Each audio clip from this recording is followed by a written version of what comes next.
Hello friends, welcome back to MMURALI Vlogs. In the last vlog, we started our journey from Kuppam towards Krishnagiri Dam.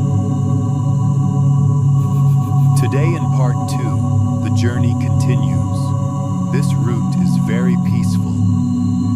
Greenery on both sides, fresh air, and traveling with family makes the journey even more special. Sometimes the journey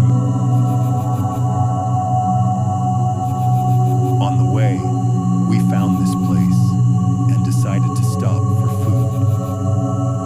And trust me, this was a super decision. We ordered special fish here, and the taste is just amazing.